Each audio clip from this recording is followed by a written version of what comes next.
তুমি ঘরতে বাইরে বা বাইরে মায়ের সালাম করবো। থাক বাবা, থাক, পয়সা থাক, পয়সা। বাবা বিদেশ যাইতেছ, সাবধানে থাকিস, নিজের দিকে খেয়াল রাখিস, সময় মতো খাইয়া নিস, আর মায়ের ফোন দিতে ভুলে যাস না। ঠিক আছে মা, তুমিও যদি টেনশন করো না, ঠিক মতো খাওয়া দাওয়া করো। আর আকাশ, আমি তো চলে যাচ্ছি, তুই মার একটু মাঝে মাঝে বাজার করে দিস, আর মায়ের একটু খোঁজ নিস। মা, বাবা তুমি যেন কোনো টেনশন করো না, আমি সামনের মাসেই তোমার জন্য টাকা পাঠাবো। তুমি শরীরের যত্ন নিও, খাওয়া দাওয়া করো ঠিক মতো। ঠিক আছে বাবা। দেখতে দেখতে 2-3 বছর কেটে যাবে, তারপরে তো আবার চলে আসবো। হ্যাঁ বাবা, ঠিক আছে মা। তোরে ছাড়া যে কেমনে থাকবো আমি।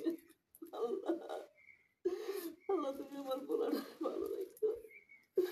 আল্লাহ, বিসমিল্লাহ। ঠিক আছে মা, তাহলে তুমি থাকো, তোমার আর কষ্ট করে যাওয়ার দরকার নাই। আকাশ চল।